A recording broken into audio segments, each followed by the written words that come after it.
All right, that was again Luke Garrett in the entertainment industry. He's called G. Luke, and G. Luke's song entitled "He's Watching Me."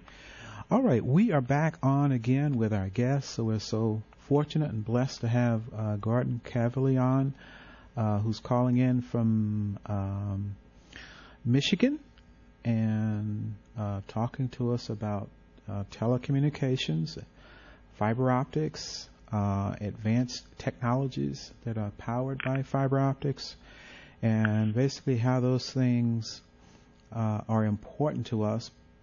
Obviously, those things are important to us, but he's trying to make the connection as to how they get to us, and why we need them to be what they are, and to work, and to and the efficiencies and so forth that are behind the technology.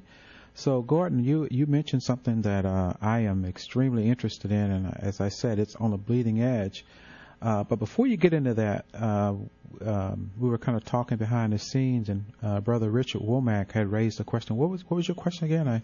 The question were for someone, say, has a high school education, and not quite sure where they want to go, but have a little savviness in computers or the new age technologies. Mm-hmm. But has no resource in terms of money to actually support himself. Yeah. How would this company help someone like that? Because there's a lot of resources out there. Of course, yeah, sure. But that they don't have that means. So how would your company help someone like that? Yeah, before you get into that, Gordon, I just want to relay a story. I was at a fiber-focused, I call it a fiber-focused conference. It was the NOEF, and I honestly don't know what that means, but it was mostly for fiber technicians and people that have testing equipment, and the ones that basically do nothing but put the cabling from point A to point B.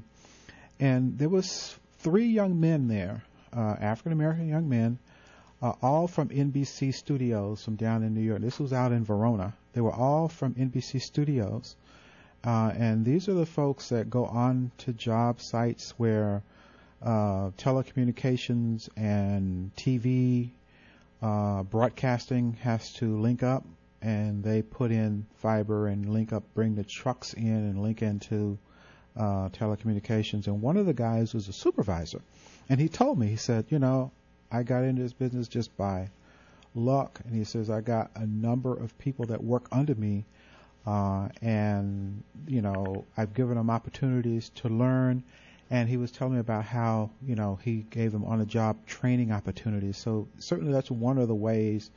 But in terms of getting the knowledge and getting the training and getting the resources, Gordon, you've been there and you've done that. So what are your thoughts?